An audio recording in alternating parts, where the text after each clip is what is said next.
Et je viens de recevoir un mail de World Rugby, et bah ça va t'intéresser puisque bah on fait un sport merveilleux avec des règles compliquées, et voilà, pour développer le rugby, qu'est-ce qu'on fait?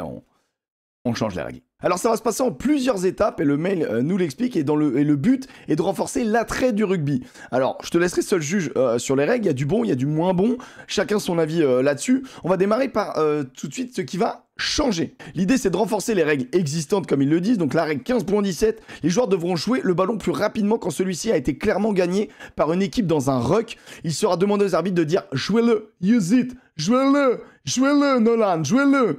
Dès lors, le ballon devra être joué et quitter le ruck dans les 5 secondes qui suivent cette instruction. Moi, ça me fait un peu rire parce que cette règle, elle est déjà en vigueur.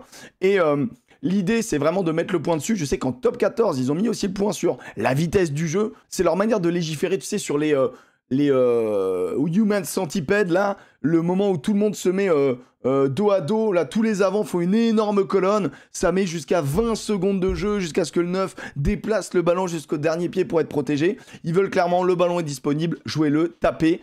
Et donc, il faudra trouver d'autres solutions. Peut-être la solution utilisée par les Sud-Africains et qu'on a utilisée une fois dans le match contre l'Angleterre en mettant Winnie Antonio en protection. Voilà, tu mets un avant devant et tu t'en sers comme une barricade tant qu'il ne touche pas la défense. C'est ok. J'avoue que pour moi, c'est une bonne règle parce que je trouve qu'on en a un peu marre de tous ces temps de jeu perdus à faire des colonnes comme ça, là, des espèces de mecs à quatre pattes pendant des plombes. J'avoue que c'est un peu relou.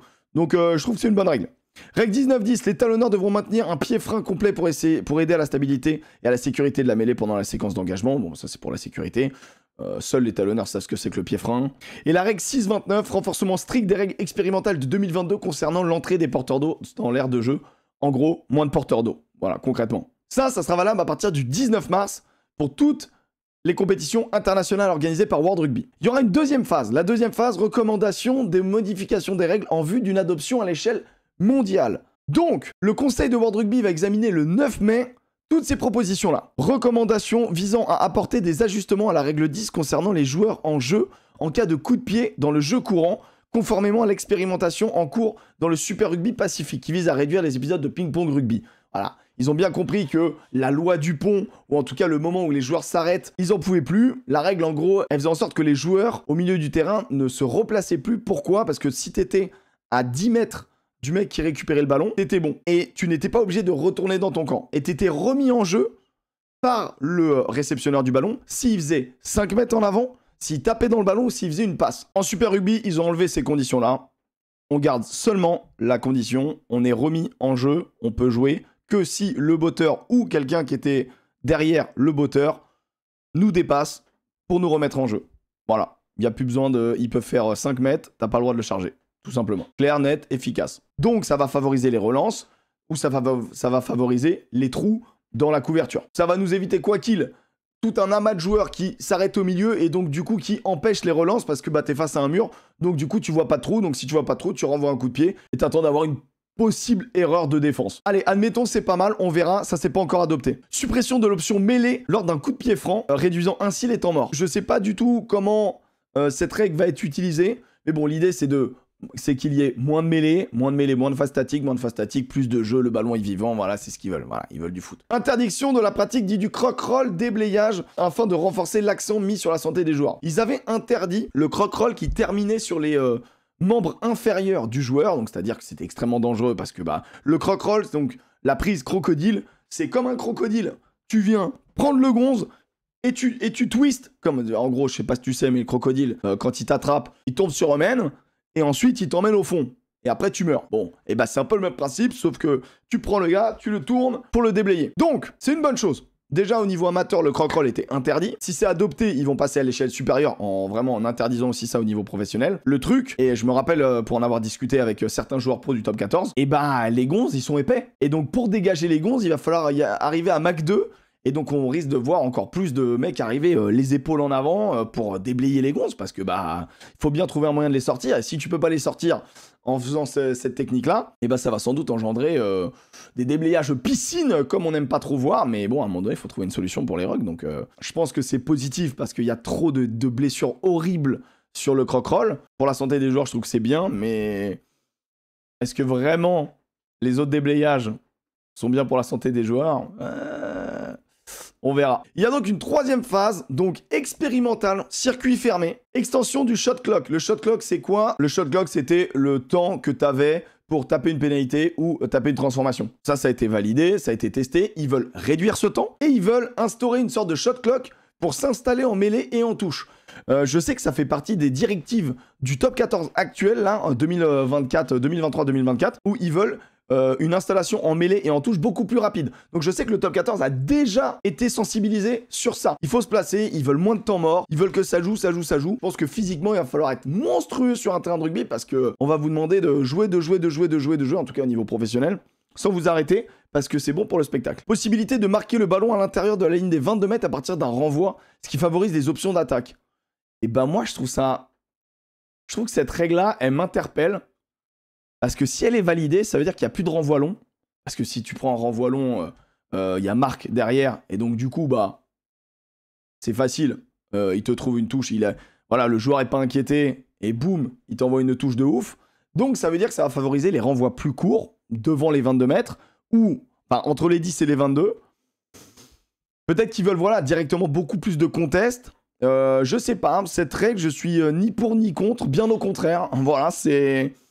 Je me demande quelle variété on va pouvoir mettre dans le jeu, mais c'est le genre de règle qui peut changer vraiment le style des engagements. Et on sait que c'est un moment charnière, l'engagement. Quand tu viens de mettre des points, on dit que les points sont validés si tu arrives à te dégager de ton camp et si tu réceptionnes l'engagement. Je suis curieux. Sur celle-là, je suis curieux. On verra. Je sais pas où ça va être testé, mais je suis assez curieux. Le ballon doit être joué après que le maul a été arrêté une fois, pas deux. Moi, ça m'embête un peu. J'aimais bien le côté prévention, premier arrêt. À vous de voir est-ce que vous avanciez ou pas, est-ce que vous continuez ou pas. Et donc là, du coup, je pense que ça va être au premier arrêt, jouer là. Ils veulent que le ballon soit visible. On a compris. Ils veulent plus trop de mêlée.